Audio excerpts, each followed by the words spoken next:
Software engineer झालेले वैभव जोशी तर ते कसे काय एकदम या कला प्रांतात शिरले?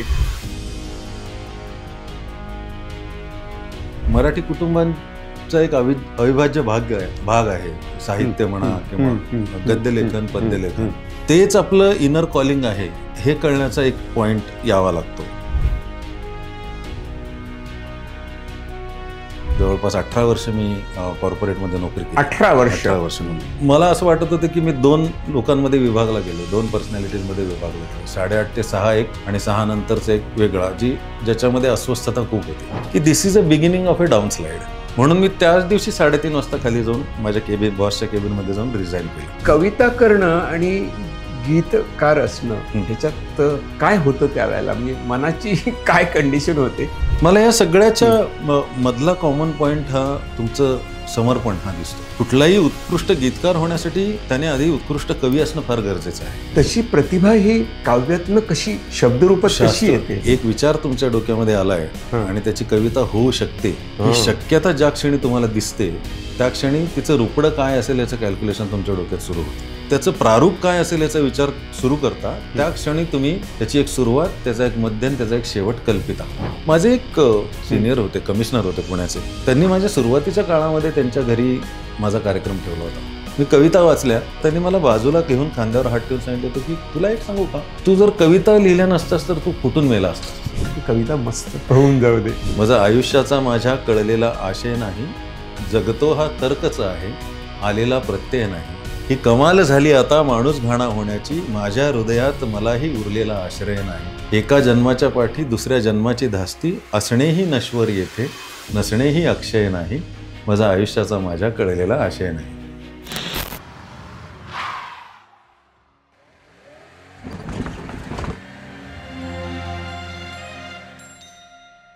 नमस्कार. संवेदन गुरुकुलच्या पॉडकास्टमध्ये आपल्या सगळ्यांचं स्वागत आहे.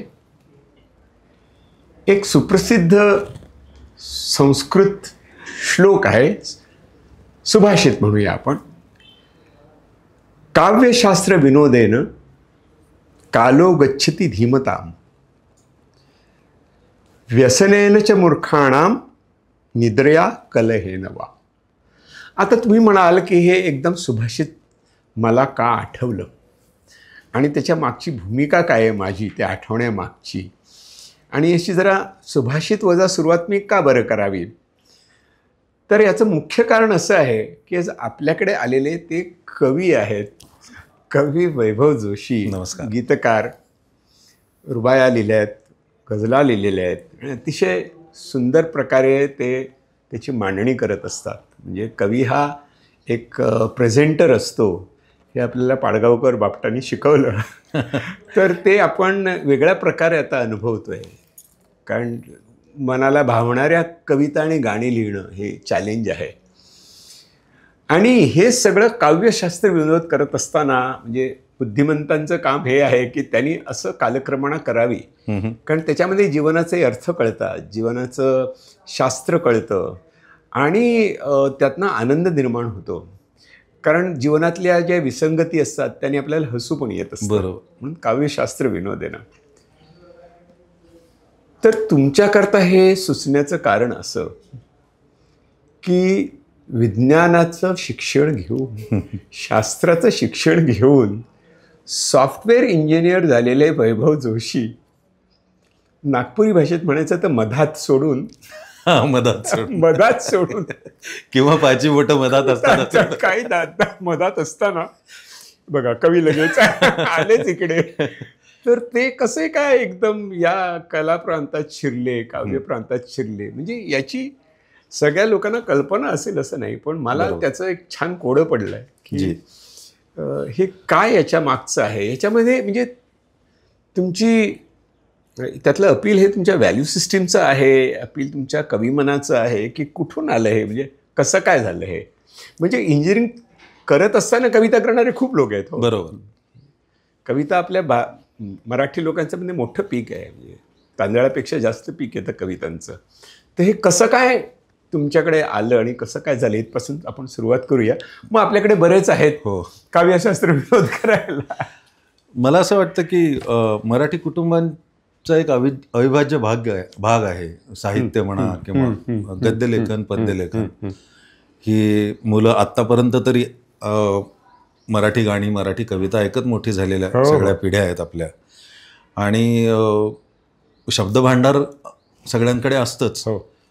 त्यामुळे फार काही कुटुंब कवितेपासून लांब असतील असं नाही वाटत मला, ऐकण्यापासून, वाचनापासून ॲटलिस्ट. म्हणजे परंतु तेच आपलं इनर कॉलिंग आहे हे कळण्याचा एक पॉईंट यावा लागतो. म्हणजे आपण सगळेजण लिहून बघतो, विविध गुणदर्शन स्पर्धेमध्ये, कॉलेजच्या मॅगझिनमध्ये आपण लिहितो, काही कॉलेजमध्ये लिहिलेले मित्रांना ऐकवतो, काही जणांना ते आवडतं. काय ब्रेकअप झाल्यानंतर तर लिहितात, आपल्याला जमत नसेल तर लिहून घेतात मित्रांकडनं. आपल्या ओळी आपल्या उपयोगी नाही पडले तर काही जणांचं भलं होतं किंवा वाईट होतं त्यातनं जे काही आहे ते. परंतु याच वाटेने पुढे जायचं आहे. म्हणजे जी आपण एक साधी पायवाट म्हणत असतो तो आपला हमरस्ता होणार आहे हे तुम्हाला तुमच्या इनर कॉलिंगवरनं कळतं असं मला वाटतं. आणि उपजीविकेसाठी तुम्ही शिक्षणाची, नोकरीची तजवीज करत असताना आणि आयुष्याचं प्लॅनिंग करत असताना, मी काही वर्ष नोकरी केली, जवळपास 18 वर्ष मी कॉर्पोरेटमध्ये नोकरी केली. 18 वर्ष. परंतु एक काळ असा आला जेव्हा मला जाणवायला लागलं की आपल्याला जे म्हणायचं आहे ते आपल्याला आता म्हणता येतंय असं वाटत होतं ते. म्हणजे अजूनही त्याबद्दल शाश्वती नाही देता येत, परंतु त्या काळी ते नक्की तसं वाटत होतं. आणि जेव्हा तुम्ही धांडोळा घेत असता आयुष्याचा तुमच्या अभिव्यक्तीमधून, तेव्हा तुम्हाला ज्या काही फॅलसीज कळतात आजूबाजूच्या, किंवा आपण ज्या ज्या गोष्टींवरती डिपेंडंट आहोत त्या खरंच तेवढ्या आवश्यक आहेत का, असं जेव्हा फिलॉसॉफिकल तुम्ही विचार करता, तेव्हा इतर लोकांना तुमच्या कवितेतनं काय फायदा होतो किंवा काय तोटा होतो ह्याच्या आधी तुम्ही स्वतः जेव्हा पडताळून पाहता आपल्या आयुष्याशी जोडून, आणि त्या जर जाणीवा खरोखर तेवढ्या जिवंत आणि खऱ्या असतील तर तुम्हाला त्याच्यावरती ॲक्ट करण्याशिवाय पर्याय उरत नाही. आणि ते inner calling, that is inner calling. की जेव्हा एक स्टेज माझ्या नोकरीच्या काळात अशी आली जेव्हा मी टाइम्स ऑफ इंडियामध्ये काम करत होतो चांगल्या पोझिशनवरती. बरं. आणि मला असं वाटलं की मी स्प्लिट पर्सनॅलिटी जगतोय. सकाळी 8:30 वाजता ब्लेझर घालून, टाय घालून मी ऑफिसला जातो, मी कामं करत होतो. असं नाही की माझा तिकडे परफॉर्मन्स कमी पडत होता किंवा कविमानाचा वगैरे मी झालो आणि आता मला नोकरीत, असं नाही. परंतु मला असं वाटत होतं की मी 2 लोकांमध्ये विभागला गेलो, 2 पर्सनॅलिटीजमध्ये विभागला गेलो. 8:30 ते 6 एक आणि 6 नंतरचा एक वेगळा, ज्याच्यामध्ये अस्वस्थता खूप होती. बरं. त्याच्यामध्ये कॉर्पोरेट स्किल्स होते, इंजिनिअरिंग स्किल्स होते म्हणा, किंवा तुमचे मॅनेजमेंट स्किल्स होते दिवसभराच्या वैभव जोशीमध्ये. आणि संध्याकाळच्या वैभव जोशीमध्ये एक अस्वस्थ जनावर गुरगुरताय आतमध्ये तुमच्या, तुम्हाला या साखळ्या तोडायच्या आहेत. आणि आरशासमोर उभं राहायचो तेव्हा अगदी पोएटिकली किंवा ग्लॅमरस पद्धतीने सांगायचं झालं तर असं वाटायचं की नक्की हा कोण आहे, ज्याच्या अनेक प्रतिमा माझ्या लेखनात नंतर आल्या, की हा भेटतो मला तो कोण आहे. लोक आपल्याला ओळखू येत नाहीत, लोक कसे निघतात असं आपण आरोप करत असतो, पण तू स्वतः तरी तुला पूर्णपणे माहिती आहेस का. असा धांडोळा घेताना माझ्या लक्षात आलं की ह्या दोन्हीपैकी मला एकच काहीतरी निवडावं लागेल. आता जो मार्ग मी निवडायचं ठरवत होतो तो मार्ग खूपच अनिश्चित होता. एकीकडे तुमचं स्टेडी इन्कम, लाईफस्टाईल आणि मानमरातब, मोठ्या पोस्टवरती टाइम्समध्ये कामाला, आणि पुढे दिसणारी प्रमोशन्स आणि एक स्टेडी लाईफ, मस्त अशा पद्धतीने आखलेलं जीवन उत्तम. आणि दुसरीकडे मात्र जिथे खूप जास्त माझं मन, ओढा जिकडे होता खरं तर मनाचा, तो असा होता की मला हे करायचं आहे. आणि ह्या सगळ्यांमध्ये तुम्हाला तुमच्या कुटुंबांची खूप मोठी साथ लागते, तुमच्या फॅमिली मेंबर्सची. त्याच्यामध्ये माझ्या पत्नीने मला खूप सांभाळून घेतलं जेव्हा मी हा अचानक निर्णय घेतला. पण डॉक्टर, अचानक म्हणजे कसं काय झालं? अचानक म्हणजे परत हा थोडासा कल्चरल एथिक्सचा भाग आहे की मी माझ्या ऑफिसला माहिती होतं की मी इंडस्ट्रीमध्ये थोडं काम करू लागलो आहे आणि there is a second income. Generally HR लोक ऑब्जेक्ट करतात, असं तुम्ही 2 कमवू शकत नाही, काही तुमचे कमाईचे स्रोत 2 असू शकत नाहीत. पण त्यांना ते मान्य होतं. आणि की नाही, आमच्याकडचा एक माणूस मराठीमधला लिरिसिस्ट आहे, डेप्युटी चीफ एक्झिक्युटिव्ह आमचा फिल्मफेअर आणि मटा सन्मान अवॉर्ड घेतो आम्हाला आवडतं असं माझ्या बॉसनी अप्रूव्ह केलेलं होतं ते. So for them I was there kind of page 3 employee. Okay. पण त्याच्यात एक मी पथ्य पाळलं होतं की मी ऑफिस टाईममध्ये कधी कमर्शियल गाण्यांचं काम नाही करायचो. बरं. किंवा अगदी न राहून आपल्याला आवडणारी एखादी ओळ सुचली तरी सुद्धा मी ती पूर्ण सगळं लिहित बसलोय वगैरे असं नाही. काहीतरी एक मी मोबाईलमध्ये मार्क करून ठेवायचं की हां ह्याच्यावरती आपल्याला पुढे मागे लिहायचं आहे. पण त्या वेळेशी ज्याचा मी पगार घेत होतो त्याच्याशी प्रतारणा करावं असं वाटायचं नाही. पण एक वेळ अशी आली जेव्हा मला एक गाणं अर्जंटली द्यावं लागलं. बरं. आणि ते मी मग लंच टाईममध्ये लिहिलं. डबिंग आणलं होतं. बरं. त्यामुळे मग मी ते ऑफिसच्या तरी सुद्धा मी त्यातल्या त्यात लंच टाईममध्ये लिहिलं की आपण जेवण स्किप करू वगैरे असं काहीतरी आपणच आपलं मॉरल हे करतो ना ॲडजस्टमेंट तसं. परंतु ते गाणं वगैरे पाठवलं, ते गाणं आवडलं त्यांना आणि नंतर एक फार फार म्हणजे न टाळता येणारा गिल्ट माझ्या मनात डेव्हलप झाला की this is a beginning of a downslide. की आज तू लंच टाईममध्ये लिहिलं, उद्या तू म्हणशील की मी माझी सकाळची सगळी कामं संपवली होती, आता मी माझ्या मॅनेजर्सना हाताखालच्या पाठवून दिल्या कामावरती, आता मी गाणी लिहित बसतो. हे there is no end to this. बरोबर. आणि हे एकतर पहिल्याच वेळी होऊ शकतं. तुम्ही पहिल्यांदा चूक करता तेव्हाच तुम्ही त्याच्यावरती काम करू शकता. नाहीतर मग काय एकदा ती पचली चोरी म्हटल्यानंतर मग तुम्ही कीप ऑन कंटिन्यूइंग. म्हणून मी त्याच दिवशी 3:30 वाजता खाली जाऊन माझ्या बॉसच्या केबिनमध्ये जाऊन रिझाईन केलं. He could not फॅदम. तो काय करतोयस वेड्यासारखं, एवढं चांगलं तुझं डिपार्टमेंट चाललेलं आहे, टार्गेट्स अचीव्ड आहेत आणि we know that you right for outside this thing वगैरे असं कमर्शियल जॉब. म्हटलं नाही boss, this is not done. नाहीतर मग हे काय मी स्वतःला नाही बघू शकणार आरशामध्ये किंवा I am answerable for all this. आणि मग मी ते रिझाईन करून गाडीत बसल्यानंतर माझ्या मिसेसला फोन केला की असं मी रिझाईन केलंय. The greatness of that lady is such की ती म्हणाली की तसं उशीरच केलास, घरी ये जेवायला काय करू. सो इतक्या 2 वाक्यात ते असं जेव्हा समंजस माणूस तुमच्या पाठीशी असतं तेव्हा. आणि खूप जास्त पगार होता तेव्हा, म्हणजे त्या काळाच्या मानाने सुद्धा कंपनी नामचीन आणि मान मरातब खूप आणि लाईफस्टाईल आम्ही मेंटेन केलेली. बरं त्या नादात फारसं सेव्हिंग नाही केलेलं कारण अजून उमेदीचा काळ आहे, करू पुढे अशा पद्धतीने. And suddenly I jumped in to एक दरीत उडी मारली अशी. हे करायचं.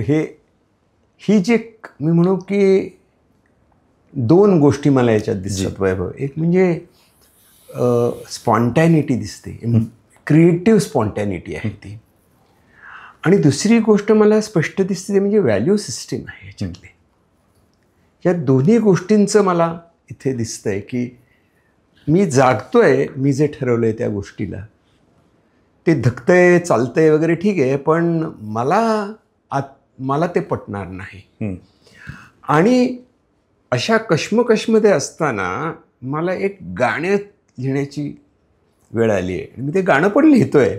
जसं मी अलाउड माझ्या मनातले ते उत्स्फूर्तपणाला मी वाव दिला आणि ते लिहून टाकलं. म्हणजे तुम्ही ते लिहून पाठवलं तुम्ही म्हणता लंच टाईममध्ये. म्हणजे खूप मला ही कॉम्बो खूप छान वाटतोय मला ऐकायला. ते आता लांबून बघताना ते सगळं खूप ग्लॅमरस दिसतं. म्हणजे मी इव्हन आता माझ्या कार्यक्रमाला काही मुलं येतात, पीपल आयडॉलाइज यू, म्हणजे over a period of time. त्यासाठी तुम्ही पात्र असताच असं नाही, पण पीपल आयडॉलाइज यू. तर काही शोज नंतर मुलं येऊन नमस्कार करून 1-2दा असं झालं, ते म्हणाले की सर आम्ही तुमच्यासारखं नोकरी सोडूनच आलो आहे, आजपासून आम्ही फुल टाईम कविता करणार. तर मी त्यांना असं म्हणालो की एक मला लागू पडलेलं सूत्र तुम्हाला लागू पडेल असं नाही. You have to be very careful in taking such decisions. कारण मला माझ्या ह्या गोष्टी पॉडकास्टमधनं सांगून चुकीचा संदेश कधीच द्यायचा नव्हता. खरं what is good for me may not be good for you. It can be better also, but we don't know. तर ह्या अनसर्टनिटीमध्ये तुम्हाला आत्ता ह्या तरुण वयात पडायचं आहे का? तर थोडीशी मॅच्युरिटी आल्यानंतर ह्या सगळ्या गोष्टी तुम्ही असं एक म्हणजे एक कधी कधी असं होतं ना, कमींच्या बाबतीत असं होऊ शकतं असं मला वाटतं वैभव, की आपणच स्वतःचा आयकॉन करतो आणि आपल्यालाच वाटायला लागलं की मी आयकॉनिक आहे, म्हणजे खोटेपणाने. आणि मग आयकॉनिक म्हणायला लागल्यानंतर आपल्याला वाटतं की हो, का नाही करायचं तुम्ही पण असं, सोडून दे ना, कशाला करतोस, मी बघ ना, असं आयकॉनिकली आपण म्हणू शकतो. तसं आयकॉनिक होण्याची इच्छा नाही, त्याच्यात नाही, इच्छा ही आहे की मांडायचं आहे, मला वाटतंय ते मी सांगतोय, असं एक सरळ एक्सप्रेशन आहे ते. हो, मला वाटतं तुमचं जगणं स्टान्स असेल तर तुमच्या लिखाणात एक स्टान्स येतो. मग त्या लिखाणातनं तुमच्या त्याच्यानंतरच्या जगण्यामध्ये एक स्टान्स येतो. This is a very catch 22 situation. मग तुमचं हळूहळू सगळंच लोकांसाठी खोटं तुम्ही लिखाण खोटं होतं, वागणं खोटं होतं, वागणं खोटं असलं की लिखाण खोटं होतं. आणि मग तुम्ही एका फुल्स पॅराडाईजमध्ये वावरायला लागता, आयव्हरी टॉवरमध्ये जाऊन बसता. आणि मुळात तुमची कला ज्याच्यावरती अवलंबून आहे तो जनसंपर्कच तुमचा बंद होतो. जिथून तुम्हाला शब्द योग्य नाही आहे, पण जिथून तुम्हाला कच्चा माल मिळतो, तुमच्या म्हणजे इमोशन्स, जिथून तुम्ही अनुभव मिळतो, अनुभूती मिळते लोकांना भेटून. बरोबर. इंटरपर्सनल कम्युनिकेशन, रिलेशनशिप तुम्हाला जिथे कळू लागते, तिथपासून तुम्ही बाजूला होऊन मग तुम्ही स्वतःला खरवडून असं किती लिहिणार आहात, म्हणजे तुमच्या स्वतःच्या अनुभवावरती तुम्ही किती जास्त लिहू शकणार आहात. कारण आपलं तसं चाकोरीमधलं जीवन एक विशिष्ट प्रकारचं असतं जी, आणि त्यातनं काय निर्माण होणार ते आपण व्यक्त करून टाकल्यानंतर मग काय आयदर आपण रिपीट करत राहतो आणि मग आपणच स्वतःला कॉपी करत राहिल्यासारखं, झेरॉक्स कॉपी निघतं. तर हे तसं आपल्याला नाही करायचं. हो, म्हणजे काही जणांचे 3-4 कलाकृती बघितल्यानंतर आपल्याला माहित असतं की ह्याच्या पलीकडे काही प्रेडिक्टेबिलिटी त्याच्यामध्ये येते. ती येऊ नये यासाठी आपल्याला धडपड करावी लागते. तुम्हाला सातत्याने स्वतःला मोडावं लागतं. तुम्हाला सातत्याने स्वतःला ज्या तडफेने नोकरी सोडताना तुम्ही स्वतःला अनकम्फर्टेबल झोनमध्ये ढकललं होतं, तिथे तुम्ही आत्ता एस्टॅब्लिश झाल्यानंतर पुन्हा ह्यातनं सुद्धा ढकलायची तुमची तयारी लागते. वेगवेगळ्या गोष्टी तुम्हाला आयुष्यामध्ये करून पाहाव्या लागतात. आणि इट इज ए कम्प्लीट, म्हणजे हा पॉडकास्ट त्या विषयाशी म्हणून it is a very volatile oscillation all the time. Psychologically तुमच्यामध्ये सातत्याने जी स्थित्यंतर येत राहतात त्याला तुम्हाला केटर करता आलं पाहिजे.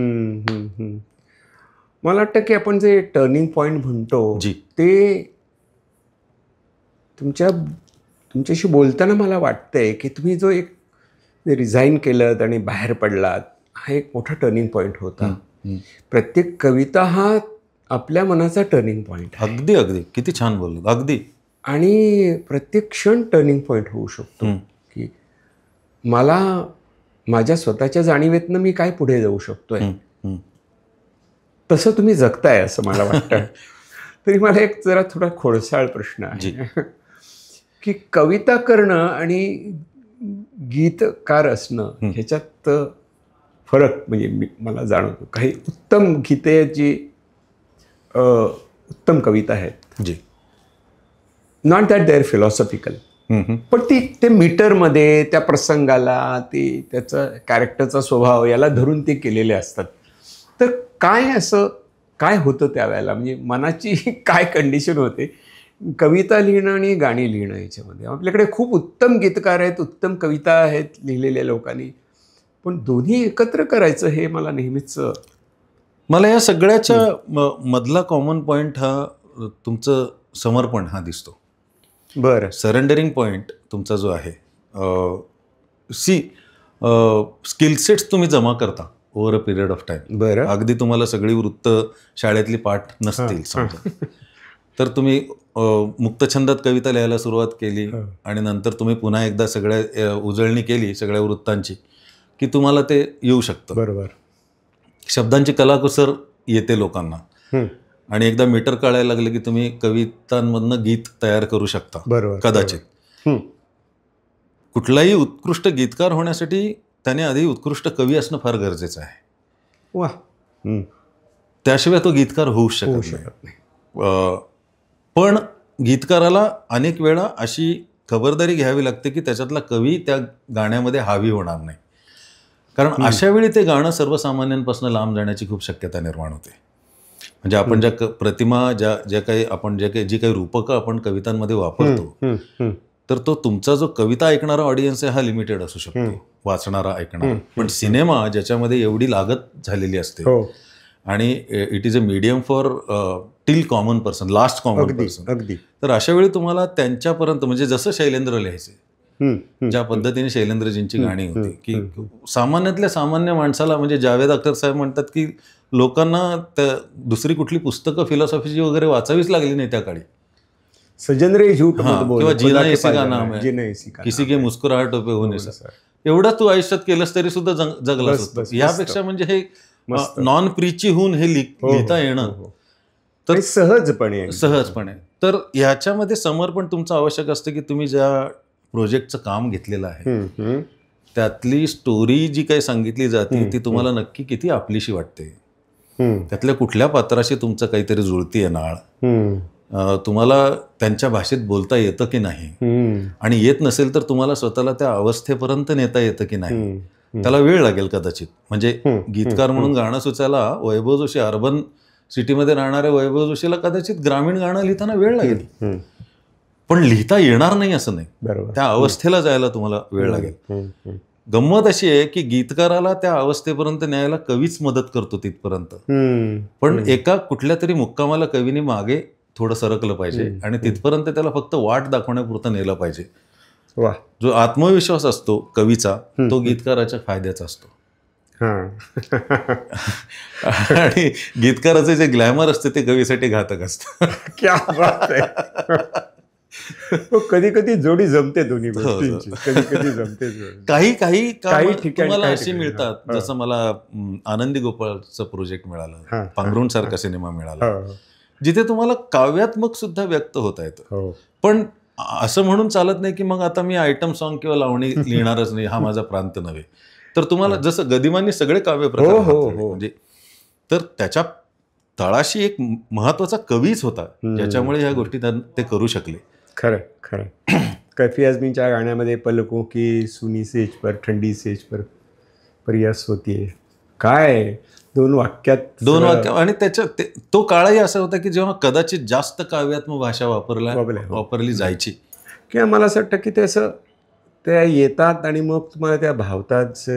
येथे मुक्या कळ्यानं येतो असं वांचावा असं सांगतात, ते असं हृदयात घुसणाऱ्या गोष्टी असतात. ते इतकी तुम्ही त्यातली जी व्यथा आहे तुम्ही इतकी शब्दात, साध्या शब्दातनं तुम्ही मांडलीत की ती पोचते. मग तुम्ही कवी आहात का गीतकार यांनी खरंच नाही फरक. मला बघा ना, तसं मला एक युनिव्हर्सल लाईन वाटते जी सर्वकालीन, की आपण ग्रेसांना दुर्बोध कवी म्हणतो. अर्थात काही त्यांच्या कविता समजून घ्यायला वेळ लागत असेल, समजणार असं नाही, पण आपणच त्या प्रतलावर जाऊ शकत नाही. पण त्याच माणसाने भय इथले संपत नाही मज तुझी आठवण येते, एवढी एकच ओळ काय लिहिली आहे. म्हणजे किती, म्हणजे सगळ्यांचं हेच म्हणणं आहे ना, म्हणजे इतकं जवळ, म्हणजे the more you cut personal the more it becomes universal. आणि ती इतकी युनिव्हर्सल आहे की कोणी, आणि मज तुझी, तू कोण हे सुद्धा तुमच्या मनावर आहे. आईपासून, वडिलांपासून, देवापासून, प्रेयसीपासून, मुलगी, अगदी कविता, प्रतिभा, काय वाटेल ते. म्हणजे ते इतकं, म्हणजे कविता आणि गीतकार आपल्याकडे जरा थोडंसं, गीतकाराला थोडंसं क्राफ्ट फक्त करतो असं मानलं जातं. मला असं वाटतं ना, आपल्याकडे क्राफ्ट ह्या गोष्टीकडेच निगेटिव्हली बघितलं जातं. आपल्याकडे क्राफ्ट ही सुद्धा एक अचिव्हमेंट आहे, ही असं त्याला मानच मिळत नाही. आणि आपल्याकडे बऱ्याचशा मनस्वी कलाकारांना मी क्राफ्टिंग करतो हे सांगण्यामध्ये सुद्धा थोडासा कमीपणा वाटत असावा असं मला वाटतं. व्हेअरएज या हँड इन हँड जाणाऱ्या गोष्टी आहेत. म्हणजे तुम्ही गीतकार नसाल, तुम्ही कवी असाल तर तुम्हाला एखादी एक चमकदार ओळ तुम्हाला सुचते. असे खूप कमी क्षण असतात जेव्हा तुम्हाला डाव्या कोपऱ्यापासून खाली उजव्या कोपऱ्यापर्यंत अख्खी कविता सुचली आहे आणि तुम्ही सही करूनच ती बंद केली आहे. तर मनातल्या मनात तुम्ही क्राफ्टिंग करतच असता. सबकॉन्शियस माइंडमध्ये तुम्ही त्याचं काहीतरी कॉम्पोजिशन तयार करतच असता, त्याचा अल्गोरिदम मांडत असता. मला असं वाटतं की म्हणजे तुम्ही सॉफ्टवेअरमधून आलात, तुम्ही शब्दच उच्चारलात, तो माझा पुढचा प्रश्न आहे की म्हणजे मला असं वाटतं की कवी हा एक, म्हणजे त्याचा प्रत्येक चरण हा अल्गोरिदम आहे. त्याच्यात काहीतरी विचार आहे, प्रगती आहे, इक्वेशन आहे आणि ते काहीतरी डिलिव्हर करत असतो. त्या अल्गोरिदमचं काहीतरी एंड प्रॉडक्ट असतो. संपूर्ण कविता एक सॉफ्टवेअर आहे. बरोबर.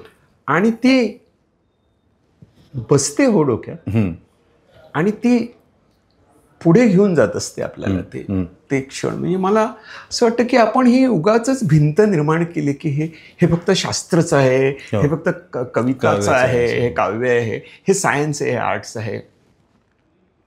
जगण्याचे पैलू म्हणून आपण का बरं बघू शकत नाही या सगळ्या गोष्टीकडे? आणि ते एकत्र असू शकतं, नांदू शकतं, असं आपल्याला का मान्य? मला असं वाटतं की युरोपियन शास्त्रज्ञांना आणि डॉक्टर्सना अनेक जे संशोधक होते त्यांना किती मोठी अंग होती, संगीताची अंग होती. अतिशय सुंदर. म्हणजे श्वाइट्झर जो आफ्रिकेत जाऊन त्यांनी काम केलं तो पियानिस्ट होता. आणि जेव्हा त्याच्याकडे पियानो नव्हता तेव्हा लाकडाच्या ह्याच्यावर ते हात ठेवून तो पियानो ऐकू यायचा त्याला. बरोबर. आपण ही प्रतिभा म्हणावी इतकी जबरदस्त, तशी प्रतिभा ही काव्यातनं कशी काय तुमची काय एखादी अशी ती प्रतिभेत शब्दरूपात कशी येते? म्हणजे मला असं वाटतं की तुम्ही मागोवा लिहिताना सुद्धा घेत असता.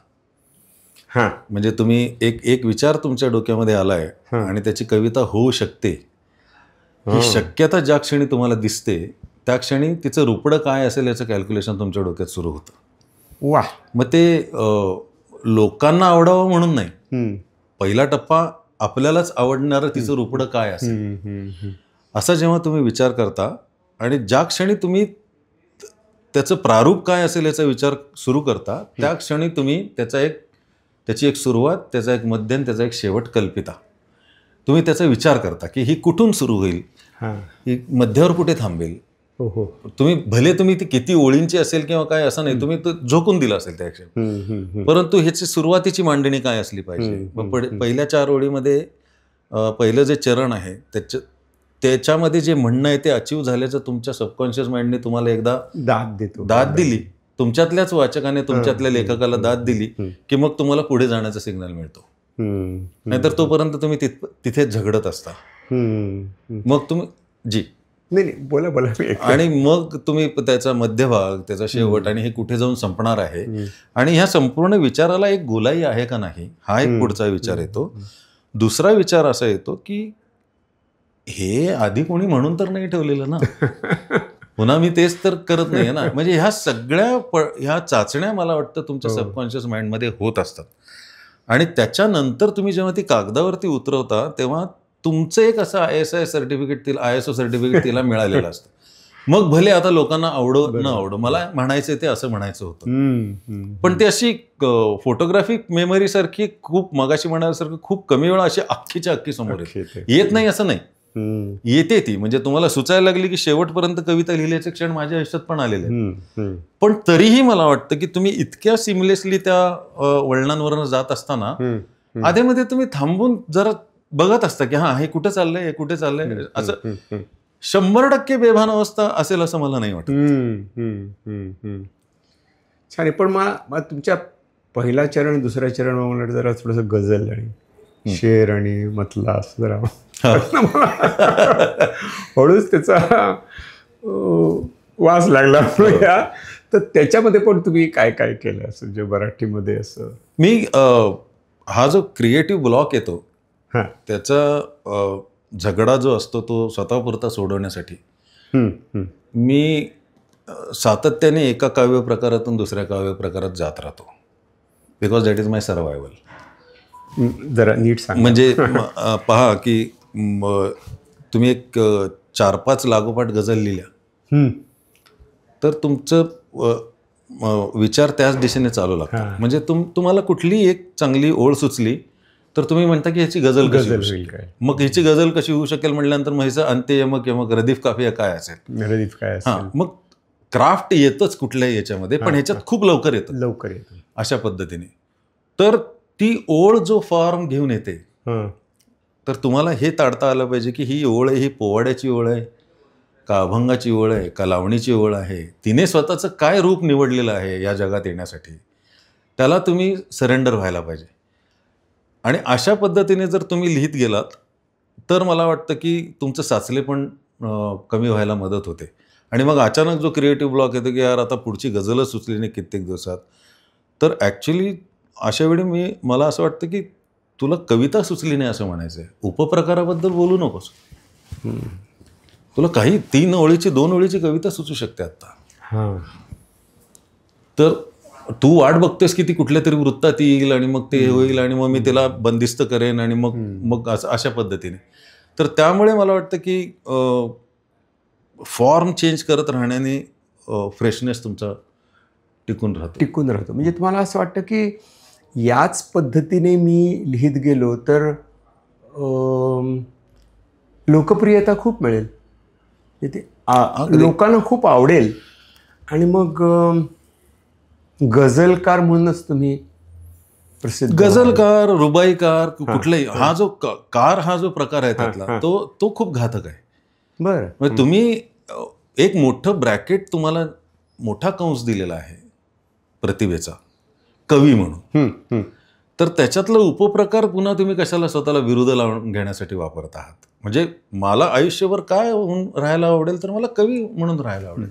मग मी कुठल्या भाषेत लिहितो, मी कुठल्या फॉर्मॅटमध्ये लिहितो, त्याच्याने मला नावं तुम्ही मला नाही आवडणार. म्हणजे असं की अरे रुबाईकार वैभव जोशी, गझलकार वैभव जोशी, गीतकार वैभव जोशी. खरं तर गीतकार अशी वेगळी संज्ञा असायलाच नाही पाहिजे मला. त्याला सुद्धा खरं त्यांनी कवी म्हणायला हरकत नाही, पण त्याला कदाचित संगीताचा सपोर्ट येत असल्यामुळे ते ठीकच आहे. पण मला असं वाटतं की कवींनी कुठल्याच फॉर्ममध्ये स्वतःला बांधून घेऊ नये, नाही तर मग त्यांचं कपाळमोक्ष लवकर होतो. म्हणजे तर टाईपकास्ट होणं हे एक थांबणं आहे असं वाटतं.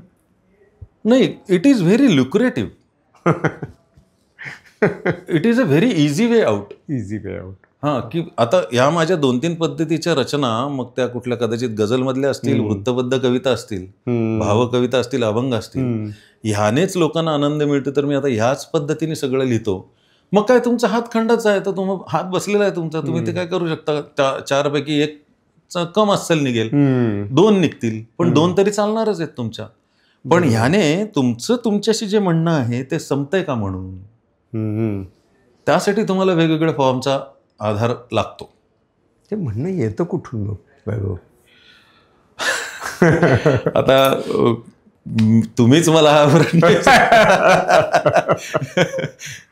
म्हणजे अशा अर्थाने की मला अनेकदा खूपदा माझ्याकडे कवी लेखक येतात, त्यांच्याशी पण मी बोलत असतो. मी त्यांना सांगतो की तुमची कविता एखाद्या स्वप्नासारखी असू शकते. म्हणजे अशा अर्थाने की स्वप्न येतं कुठून. आता मी जो तुम्हाला प्रश्न विचारला, स्वप्न येतं कुठून, तर स्वप्न आपल्याच अनकॉन्शियसमधनं येत असतं. बरोबर. स्वप्नात पण मेटॅफोर्स असतात, त्याच्यात प्रतिका असतात, प्रतिमा असतात, त्यात गोष्ट असते, त्यात काहीतरी सांगणं असतं, भावना खूप त्याच्यात असतात, भीती असेल, प्रेम असेल, विश फुलफिलमेंट असेल. आणि कविता तर ही खूप गमतीशीर गोष्ट आहे. फ्रॉइडियन सिद्धांत आहे हा, की स्वप्न फॉर्म होत असताना सुद्धा मजेशीर गोष्ट फ्रॉइडनी म्हटली की तिथे एक सेन्सॉर असतो स्वप्नाला. करेक्ट. मी अनुभवलंय. तर तो काय म्हणतो की अरे याला स्वप्नात राहू दे, हा जागा होईल उगाच. तर त्याला ते स्वप्न बघू दे. हो, तसं. त्यामुळे तो तशा अर्थाने तो सेन्सॉर असतो. अच्छा.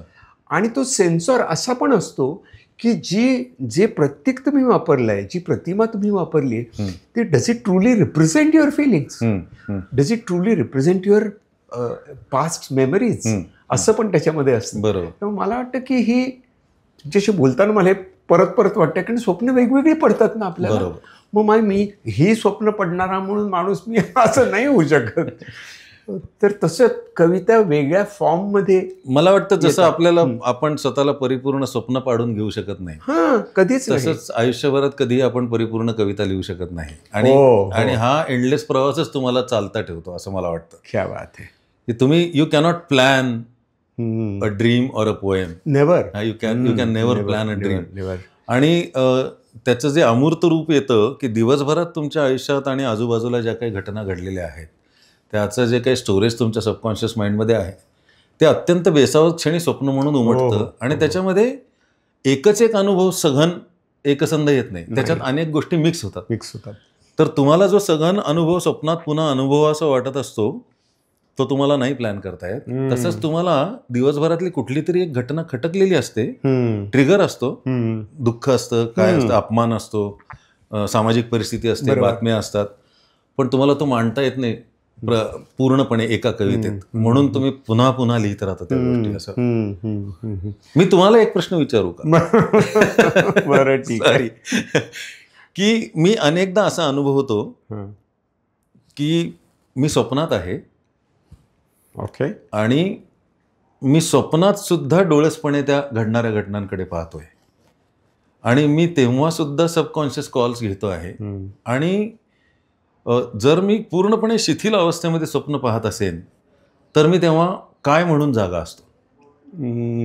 खूप पहिली गोष्ट म्हणजे खूप छान प्रश्न आहे, असं म्हणण्याची पद्धत आहे. पण खरंच छान प्रश्न आहे. याला आम्ही ल्युसिड ड्रीम्स असं म्हणतो, की जिथे ड्रीमर जो असतो, मगाशी मी जे त्याचं उदाहरण देतो त्याचा एक ॲडव्हान्स फॉर्म येतो सेन्सरचा. ड्रीमर जो असतो तो ड्रीमर काय करत असतो तर तो ड्रीमर जागा असतो आणि तो पाहत असतो आपली स्वप्न, आणि तो सांगत असतो की हे स्वप्न आहे बरं का. हां, करेक्ट. आणि हे स्वप्न आहे, हे खरं नाही आहे, पण ते खरं वाटतंय तुला, पण त्याच्या नादी नको लागूस, ते स्वप्न आहे. मला असं वाटतं की एक थोडंसं आपण इव्हॉल्व्ह होत जातो, जसं आपण जो योगी कृष्ण म्हणतो की योगी जागा, सगळं जग झोपलेलं असताना योगी जागा असतो, तसं तुमच्या मनातलं तो साक्षीत्व जागं होतं आणि तुम्हाला जाणीव करून देत असतं. आणि मला वाटतं की हे साक्षीत्व कवीमध्ये खूप मोठ्या प्रमाणात असतं. म्हणून मी जे थोडं, याला एक उपप्रश्न आहे डॉक्टर, बरं की पॉडकास्ट माझा नाही, पण मला विचारा. मी याच्या आधी पण तुमच्याकडे मदतीसाठी आलोय, त्यामुळे मी अगदी फेमसली सांगतो, मी सरांकडे गेलो होतो. मी खूप टर्मिनल विचार करायचो आयुष्यामध्ये, आणि म्हणजे माझ्याच बाबतीत नाही तर माझ्या आजूबाजूच्या आयुष्यातल्या लोकांच्या बाबतीत, की कोणाला साधं डोकं दुखतंय असं म्हटलं तर मला ट्युमरचीच भीती वाटायची, आणि सरांनी मला त्यातून बाहेर काढलेलं. मला एक जे जाणवतं की आपल्या ज्या व्हॅल्यू सिस्टीम जी आपली आहे, किंवा जे एथिक्स आपल्यामध्ये संस्कार जे झालेले असतात, तर स्वप्नामध्ये आपल्याला ज्या आयुष्यात नाही केलेल्या गोष्टी कराव्याशा वाटत असतात, पण त्याच्यामध्ये आपण काहीतरी आपल्या लेखी चूक किंवा पाप असं काहीतरी करायच्या वेळी बरोबर आपण जागे होतो. म्हणजे शेवटची स्टेप कुठल्याही गोष्टीची होण्याच्या आत बरोबर आपल्याला जाग येते. यू आर रिअली चॅलेंजिंग मी.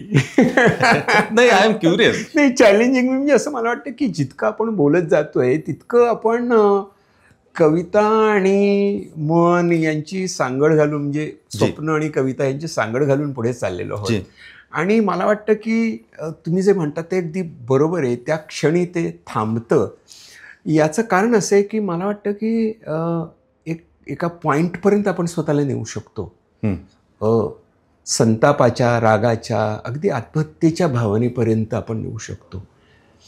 पण जसं फ्रॉइडनी म्हटलं की अत्यंत जेव्हा डोकं फिरलेलं आहे असं आपण म्हणूया, फार छिन्न मनस्क आहे तो, तरी तिथे कोपऱ्यात एक अंधुक शहाणा माणूस असतो. वा वा वा, क्या बात आहे.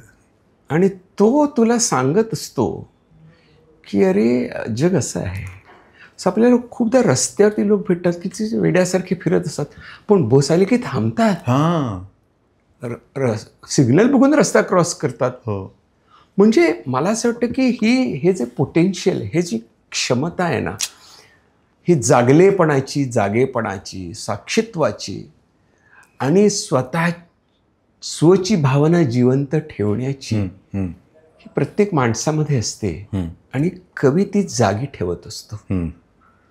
तो त्या साक्षी भावनेला मानतो की माझ्याकडे एक क्षमता आहे, माझ्याकडे ही एक, माझ्याकडचा हा गुण आहे, माझी प्रॉपर्टी आहे, पोटेन्शियल आहे माझं. त्यातनं मी स्वतःला घडवतोय. प्रत्येक कविता स्वतःला घडवत असते बरोबर. आणि आपल्याच विचारांना आकार देत असते आणि नेत असते पुढे जाऊया म्हणून. तसं मला असं झालंय वैभव. आता मला प्रश्न विचार. असे काही प्रसंग आलेत की ज्याच्यामुळे आपण हादरून गेलो आणि असं वाटलं की संपतंय की काय आपलं, काही तुटतंय की काय आपलं काही. मग मृत्यूचं असेल, आणखीन कसं असेल. म्हणजे मी don't have to give actual incident. नाही, my life has been an open book. म्हणजे अगदी इफेक्टसाठी नाही, मला जाणणारे सगळेच जण सगळ्यांना माहिती आहे. मी तुमच्याकडे आलो तेव्हा सुद्धा सतत टर्मिनल भीतीने ग्रस्त असायचो तेव्हा आलो होतो. त्याचं कारण माझ्या आयुष्यात माझ्या आजूबाजूला 3 मृत्यू असे घडले जे आता आपण असं तर नाही म्हणू शकत की मृत्यू घडायला नको होते, परंतु ते अनटाइमली अनवॉरंटेड होते. आमचं पहिलं जे मूल होतं ते जन्माला येऊ शकलं नाही, काही हलगर्जीपणामुळे किंवा काही वेगवेगळ्या ह्याच्यामुळे. मुलगा पहिला, तेव्हा एकदा मी कोलॅप्स झालो होतो. दुसऱ्यांदा घरामधले 2 जे व्यक्ती आहेत त्यातले एक माझा भाचा आणि माझे वडील.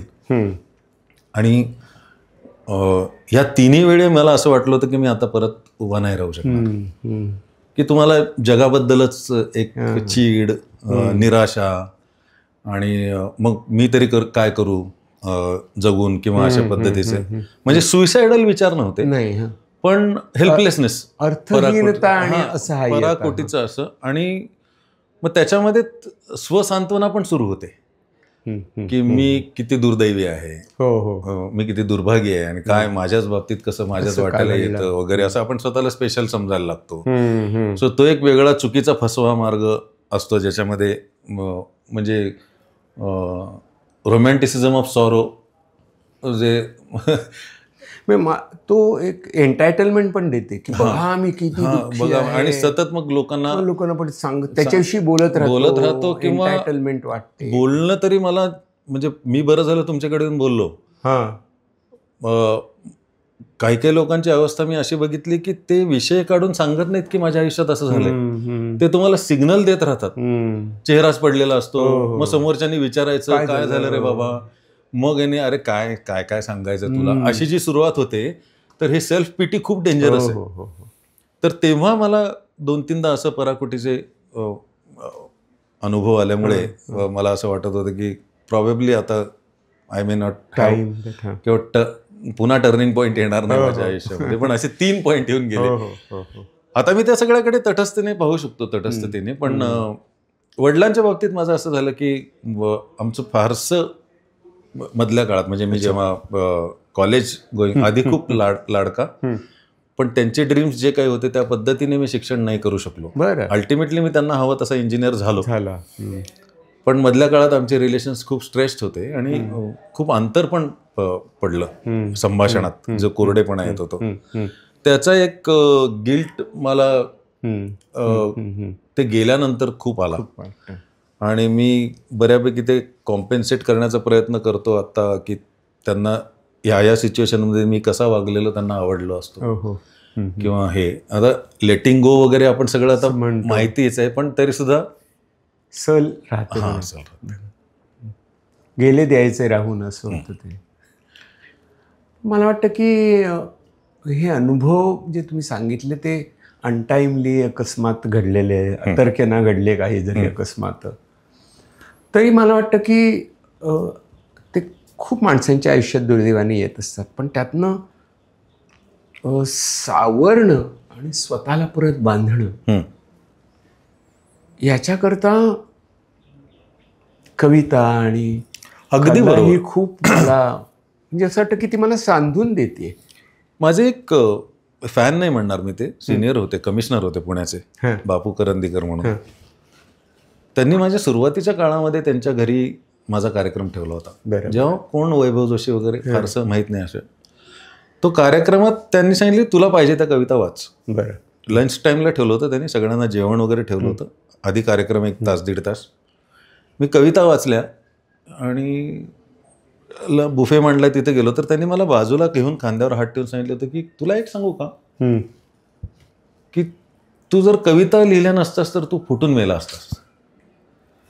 बरं ते मला फार जाणत होते असंही नाही, हां, म्हणजे माझी फॅमिली बॅकग्राऊंड किंवा काही नाही, पण त्या अनुभवी माणसाच्या तोंडून हे सगळं ज्याने आयुष्य बघितलेलं आहे. तर त्यामुळं मी परत तेच म्हणतो की इनर कॉलिंग तुमचं जर तुम्हाला सापडलं प्रत्येकाच्या आयुष्यात, हे काही जगावेगळं नाही आहे माझं दुःख, प्रत्येकाच्या आयुष्यात असे क्षण दिवसाकाठी येत असतील. पण तुम्हाला ज्याच्यामुळे तुम्हाला जगावं असं वाटतं अशी एक गोष्ट तुम्हाला माहीत असेल जी माझ्यासाठी कविता आहे, तर तुम्हाला यातनं सगळ्यातनं मार्गक्रमण करणं खूप सोपं होतं. आणि मला असं वाटतं की कवितेमधनं जे मांडलेले विचार किंवा तत्त्वज्ञान असतं किंवा जे तत्त्व येतं बाहेर, मला असं वाटतं की वो दुखडा रोने से जी माझ्याबरोबर जी माणसं आत्ता आहेत त्यांच्या आयुष्यात मी आनंद निर्माण करतोय का, हा प्रश्न पडतो. माझं दुःख मी इतकं मोठं करतो ते अंड्यातच जाऊन बसतो आणि त्याचं काहीच करता येत नाही. तर ही जी कनेक्टेड असतो तो स्वतःशी नसतो, तो स्वतःमधनं दुसऱ्या माणसाशी असतो. करेक्ट. आणि तो कवीला किंवा सर्वसामान्य माणसाला जगण्याला आधार देत असतो, पुढे नेत असतो. आणि याच्यात मला वाटतं की कविता किंवा कोणत्याही कलेचा आविष्कार खूप मोठी महत्त्वाची भूमिका आहे. आणि ते जे तुम्ही जे म्हणालात नाही तर तू फुटला असतास ते मला मग ते 100% पटतं येते की असं. आणि असे फुटणारी माणसं खूप आहेत. अहो काय याच्यासाठी कोणी ग्लॅमरस कवी वगैरे असण्याची पण गरज नाही. सर्वसामान्य नोकरदारांच्या आयुष्यात एवढे प्रॉब्लेम. एक्झॅक्टली. मला असं वाटतं की बहिणाबहिणी कविता लिहिल्या, सर्वसामान्य स्त्रियांनी खूप जात्यावरती ओवी लिहिल्या, ते साध्या होत्या अगदी, पण त्यांचं ते दुःख व्यक्त करायला, स्वतःचं जीवन कहाणी सांगायला त्या उत्सुक होत्या. त्यांना सांगायचं होतं. बरोबर. म्हणजे जितकं ऐकणारा असतो तसं सांगणारा असतो की मला काहीतरी करून सांगायचं. म्हणजे मला अनेकदा असं अनुभवाला आलेलं आहे की मला एक आत्ता कुठलं तरी तीव्र दुःख झालेलं आहे आणि त्याच्यासाठी त्यातनं बाहेर पडण्यासाठी, त्या जाळ्यातून बाहेर पडण्यासाठी मी कविता लिहितो किंवा मला सुचते. माझं सबकॉन्शियस माइंड हातपाय मारून त्यातनं बाहेर येतं, अर्भक जसं बाहेर येतं तसं येतं.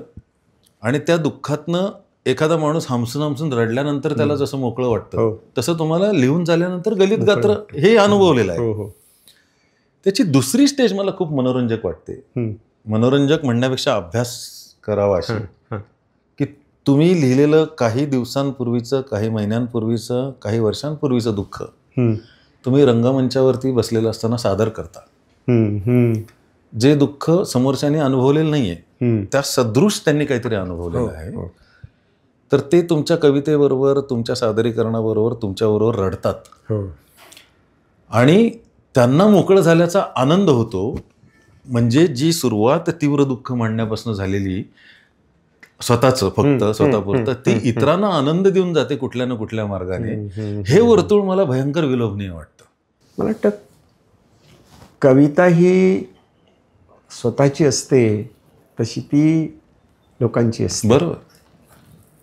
जोडणं येते आणि त्या जोडण्याकरता विविध कला आविष्कार आहेत. एखादं सुंदर चित्र असेल, कविता असेल, एखादं शिल्प असेल, एखादी बिल्डिंग असेल, तर त्यातनं काही सांगत असून ते पण शांतपणे बघावं ना, त्याच्यात शिरून बघावं. असं उत्तम ज्ञानेश्वर नाडकर्णी म्हणायचे की चित्रामध्ये तुम्हाला शिरता आलं पाहिजे. शिरा तुम्ही त्या चित्रात, ते मला काही कळत नाही असं म्हणू नका. तिथे कुठेतरी एक पॉईंट असतो, एंट्री पॉईंट असतो, तिकडनं आज शिरा आणि बघा, म्हणजे तुम्हाला जीवन कळतं असं वाटतं. मला वाटतं रुमीनी लिहिलेलं आहे की open wound is a place from where light enters. Yes, हो, क्या बात आहे, काय लिहितो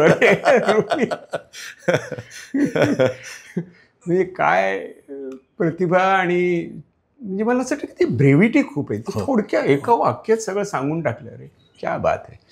पण तुमच्या काही असं वाटतं की एखादी कविता मस्त होऊन जाऊ दे. काय फॉर्म तुमचा असेल तो तुम्हाला मी आता कुठल्या स्टेजमध्ये आहे ते सांगतो, म्हणजे लोकांना पण कळेल की काय झालं. सुरुवातीला नार्सिसिझम खूप असतो आपल्यामध्ये. हो. सुरुवातीच्या काळात आपण आपल्या आयुष्यातल्या घटना नार्सिसिस्ट कधी कबूल करत नाही मी नार्सिसिस्ट आहे. नाही, मी अगदी ओपनली कबूल करतो Okay. की होतो एकेकाळी. ओके. आणि मग ते काय की मी माझं याच्याबद्दलच फक्त लेखन होतं, कारण त्याच्यामध्ये कुठेतरी स्वतःचा शोध घेण्याचा प्रयास असतो. थोडासा ग्लॅमरसली पण असतो प्रयास की बरं मला माझ्या तळापर्यंत जाता येतं का. मग त्याच्यामध्ये अनेकदा असं लिहिलं गेलं की माझा आयुष्याचा माझ्या कळलेला आशय नाही, माझा आयुष्याचा माझ्या कळलेला आशय नाही, जगतो हा तर्कच आहे, आलेला प्रत्यय नाही. हो हो. ही कमाल झाली आता माणूस घाणा होण्याची, ही कमाल झाली आता माणूस घाणा होण्याची, माझ्या हृदयात मलाही उरलेला आश्रय नाही, जगतो हा तर्कच आहे, आलेला प्रत्यय नाही. आणि त्याच्यात एक शेवटचा शेर होता की एका जन्माच्या पाठी दुसऱ्या जन्माची धास्ती, एका जन्माच्या पाठी दुसऱ्या जन्माची धास्ती, असणेही नश्वर येथे, नसणेही अक्षय नाही, माझा आयुष्याचा माझ्या कळलेला आशय नाही. ही एक स्टेज होती. त्यानंतर मध्ये एक स्टेज होती जेव्हा बेभान अवस्था जवळपास असते तशी की मनाचा असा वेग मंदावला तर कसे व्हायचे, मनाचा असा वेग मंदावला तर कसे व्हायचे, जगाचे पुन्हा भान आले मला तर कसे व्हायचे. हो हो हो हो. त्यानंतर एक स्टेज अशी होती की मनात ओंकार नाद जागावयास थोडा उशीर झाला, मनात ओंकार नाद जागावयास थोडा उशीर झाला, जसा जसा जागला तसा रंध्र रंध्र माझा फकीर झाला. हो हो. की मला न पर्याय राहिला लेखणीस केले तुझ्या हवाली, जी समर्पणाची परिसीमा मी म्हणतोय की मला न पर्याय राहिला लेखणीस केले तुझ्या हवाली, तुला न पर्याय राहिला शब्द शब्द माझा कबीर झाला, मनात ओंकार नाद जागावयास थोडा उशीर झाला. तर ह्या सगळ्या मीपणाच्या वर्तुळातून फिरत फिरत डॉक्टर आता मी इथे आलो आहे. एक अभंग आहे की आता डोळा येवो अनोळखी पाणी, हो हो. दुजांची विराणी आर्त माझे, दुजांची विराणी आर्त माझे. हो हो. की झालं माझं रडून झालं, माझ्या डोळ्यातले अश्रू माझ्या ओळखीचे झाले, त्याच्या मागच्या कहाण्या पारायण करून झाली, पण आता खूप झालं. माझ्यात मी मला स्वतःला खूप शोधलं, मला आता इतरांमध्ये स्वतःला शोधू दे, तिथून तरी तो मार्ग माझ्यापर्यंत जातोय का बघू दे. की आता डोळा येवो अनोळखी पाणी, दुजांची विराणी आर्त माझे, माझ्या जगी सारे जरी आल बेल, माझ्या जगी सारे जरी आल बेल, अन्य घालमेल जाणवावी, काळजा तो मिटो सारा भेदाभेद, मितूपणा किंवा ड्युअलिटी सगळी मिटून जावी, काळजात मिटो सारा भेदाभेद, वेदनेत वेद ऐकू यावा, एकरूप होवो कर्म आणि कर्ता, एकरूप होवो कर्म आणि कर्ता, मला अन्य गीता ज्ञात नाही, आणि ऐसे स्थिर होवो पापण्यांशी पाणी, ऐसे स्थिर होवो पापण्यांशी पाणी, जैसी इंद्रायणी आळंदित, आता माझ्या डोळा आता डोळा येवो अनोळखी पाणी, दुजांची विराणी आर्त माझे. पाणी आणलं डोळ्यात. ते आत्ता ही स्टेज सुरू आहे. रोमॅन्टिक लिहिलं जातं, स्वतःबद्दल लिहिलं जातं, पण मला वाटतं तुम्हाला आयुष्याकडे 360 डिग्री बघण्याचा जो प्रयत्न असतो त्यातनं आता हे सध्या चालू आहे. एक मला असं वाटतं की मुक्त करण्याचा तो एक मार्ग आहे, मुक्त होतोय असं वाटतं मला. तुमच्या या कवितेत मला तो अद्वैत मुक्ततेचा अनुभव आहे की मी असं म्हटलं जातं की बुद्धांना जेव्हा आत्मज्ञान प्राप्त झालं तेव्हा त्यांचं झालं होतं ना, निर्वाण मिळालं होतं. 35व्या वर्षी 41व्या वर्षी निर्वाण मिळालं. आता मला काय गरज आहे जगाची, संपलं. पण ते परत आले ते, आणि त्यांनी म्हटलं मी आता बोधिसत्व, मला परत बुद्ध व्हायचंय, आणि हा प्रवास आहे ना माझा तो लोकांना सांगायचा. म्हणजे माझ्या मते बुद्ध हे एक त्यांनी तत्वज्ञान आहे, त्यांनी 4 सत्य सांगितली, फार मोठे कवी होते. वा वा, खूप अगदी वा वा. मी इतकं उत्कटपणा, इतकी करुणा आणि इतकं प्रेम जगावरचं, आणि ते सुद्धा अतिशय निर्व्याजपणे. मला असं वाटतं ना की कवी, म्हणजे तुम्हाला कवी दिसतो हो त्याच्यामध्ये. म्हणजे किती जवळचे शब्द आहेत पहा. तुम्ही आत्ता म्हणताना मी विचार करतोय की दुःख हे समजा वर्तुळाचं 0 बिंदूवर असेल आणि करुणा ही जर तुमच्या 359व्या बिंदूवर असेल, हो, तर आपण दुःखाकडून करुणेकडे जायला एवढा मोठा प्रवास करतो. खरं तर त्याच्यामध्ये फक्त एका अंशाचं अंतर असतं. तुम्हाला थोडंसं डावीकडे सरकून बघायचं असतं त्या करुणेकडे. छान. बहिणाबाई म्हणतील एका श्वासाचं अंतर असतं. पण मला वाटतं की या सगळ्या गोष्टी खूप मनाला खूप स्पर्श करून जात आहेत, आणि असं भाऊकपणा किंवा असं न होते सहज आलेलं एक साक्षीत्व आहे. तुमच्याशी बोलताना मला जाणवलं. तुमच्याशी बोलताना मला नेहमी हाच अनुभव येतो. मला एक प्रश्न तुम्हाला विचारतो, वेळ असेल तर, की तुम्ही इतक्या लोकांना भेटता आणि I have seen how you treat them म्हणजे उपचार नव्हे, तुम्ही त्यांच्याशी कसं वागता बोलता. मी तुमच्याशी पार्ल्याच्या चायोसमध्ये 3-3.5 तास कसे गेले मला कळलं नव्हतं, आणि माझ्या नकळत हलक्या हाताने तुम्ही माझी सगळी माहिती आणि मला हळूहळू मोकळं करत गेलात, आणि कुठेतरी तुम्ही मानसिक स्तरावर ह्या लोकांशी कनेक्ट होता, गुंतता त्याच्यामध्ये. तर ह्यातनं स्वतःची सॅनिटी तुम्ही म्हणजे तुम्ही बरं एवढं कसं तुम्ही अजून वेडे कसे झाला ना? किंवा तुम्ही कुणाकडे जाता का ट्रीटमेंट? मी डायग्नोज केल्याचे पैसे घेतो. पण तुम्ही मला डायग्नोज केल्याचे मी पैसे देणार नाही. मला उत्तर हेच व्हायचं चार्जेस आहेत. मला वाटतं की एक थोडं साक्षीत्व प्रोफेशनल येतं, आणि मला माझी भूमिका ठाम असते. जी, आयडेंटिफिकेशन हा खूप मोठा प्रॉब्लेम असतो आमच्या जीवनामध्ये, की सगळं दुःख असं अंगावर येणारं असतं. हो, अगदी जवळकीच्या माणसाच्या मरणाचं दुःख, खूप खूप दुःख ऐकलंय मी माझ्या आयुष्यात, प्रचंड. आणि त्यातनं स्वतःला एक सतत जागं राहायचं असतं की ही व्यक्ती का नाही माझ्याकडे, हे मला त्याचं दुःख समजावं म्हणून केवळ आलेली नाही आहे. त्याच्या मनात एक आशा आहे, त्याच्या मनात एक भावना आहे की इथनं मला टर्निंग पॉईंट मिळेल, इथून मला एक वाट मिळेल. ती वाट अर्धवट असेल, कदाचित पायवाट असेल, पण इथून मला मिळणार आहे ती, आणि तिथला त्या वाटेवरचा माणूस आहे मी. क्या बात. आणि त्या वाटेवरनं मी म्हणतो की रे इकडे बघ, असं चाल पुढे. हे मला असं, त्यापेक्षा सॉरी तुम्हाला खोडतो मी, अनेकदा तुम्ही हे बघ इकडे आहे असं पण सांगत नाही, म्हणजे स्पष्ट. म्हणजे मी तुम्हाला सांगतो की मी ह्या झाडाच्या सावलीत बसून आलोय. अरे ठीक आहे. आणि एका वळणावर मी बसलो होतो ह्यांच्या सावलीमध्ये. त्यांनी फार काही नाही सांगितलं, त्यांनी माझी कहाणी ऐकून घेतली फक्त. आणि त्या सावलीतनं उठताना मला बरोबर पुढे कुठल्या रस्त्याने जायचं हे आपोआप लक्षात आलं होतं. या माणसाने असं अगदी, आता तुला इथून काय होतं, आता इकडेच जा म्हणल्यानंतर आपलं मन विरोध करतं, हा कोण सांगणार आणि हे काय असं वगैरे. आणि हेही कबूल करतो तुमच्या पॉडकास्टवरती की तुमच्याशी भेटून मला फार काही फायदा झाला असं बरेच दिवस वाटलं नाही. It was working on a different level inside. पण आता म्हणजे ज्याला आता अनेक वर्ष झाली, आता मी विचार करतो तेव्हा मला असं वाटलं की त्या क्षणी भारतीताई आचरेकरांनी जर मला तुमची गाठ घालून दिली नसती. खूप बदल झाले असे, प्रत्येक वेळी असे ठळकच बदल दिसतील असं नाही, सटल असतात, थोडा बदल.